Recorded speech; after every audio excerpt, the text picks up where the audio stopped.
Secili nga implantët që kemi folur, domethënë Titan, Themis dhe Ceos, duke qenë se kanë sipërfaqe të ndryshme dhe sipërfaqe ndryshme në varësi të kockës, do jetë e ndryshme. Themis është programuar dhe është dizenjuar si implant me fileto pak më agresive se sa Titan.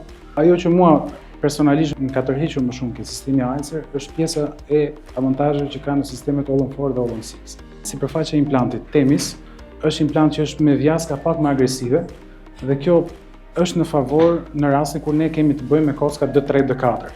Pra, kur kemi kockat të cilat janë më spongioze, për të krijuar një stabilitet primare, sepse fokusi gjithmonë është ngarkesa imediate. Të gjithë fokusi i punës tonë është bërë në formatin që ne t'i shërbejmë pacientit, jo vetëm me pjesën e implantit, vendosjen e kurorës, hajde pas 3 muajsh bëjmë kontrolle tjerë, por që këto, a kemi mundësi, pyetja më e madhe është që a kemi mundësi që këto procedura ne t'i shkurtojmë? Kush është ajo që neve na avantazhon? Këto janë pyetje që ne duhet t'i zgjidhim.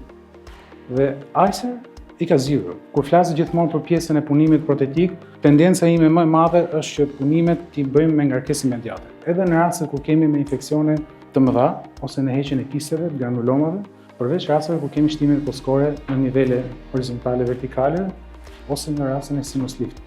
Nëse nuk kemi kocka adekuate. Edhe ato janë specifike, por që do flitem dhe më mbrapa. Titan është një dizajn për kockë D1, D2, për shkak se vetë struktura e implantit është implant cilindrik. Një pyetje, a është më mirë për ngarkesë imediate dhe për sistemet All on 6, All on 4, implant me formë konike apo cilindrike? A keni menduar ndonjëherë këtë pjesë? A është e rëndësishme kjo? Patjetër që është e rëndësishme, shumë e rëndësishme madje. Për të krijuar një stabilitet primar, implantar, të çastit, implanti konik është më i mirë. Por të krijuar një stabilitet primar për afat gjatë, për krijuar dhe një integrim dhe pa krijuar një tension të kockës, implanti cilindrik ka rezultuar në bazë të studimeve që është më i mirë dhe rekomandohet, ka më shumë avantazhe në rastin e sistemeve All on 4, All on 6 me ngarkesë imediate. Ceos është implanti zigomatik i sistemit fundit.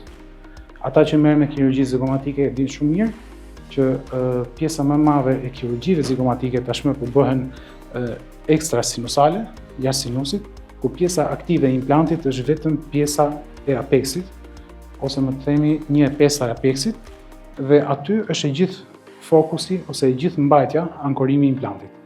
Implanti mund të jetë shumë i gjatë, mund të jetë në nivelet nga zakonisht 30 deri në 47 në të shkojë, ose 50 mm, por pjesa aktive është vetëm 10 mm në pjesën e apeksit të implantit.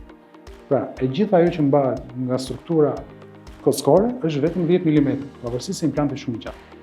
Pjesa tjetër është bërë dizajni në atë formë, sepse duke qenë se është jashtë strukturës së sinuseve, nuk kemi të bëjmë me kockë, por kemi të bëjmë më shumë me indet e buta.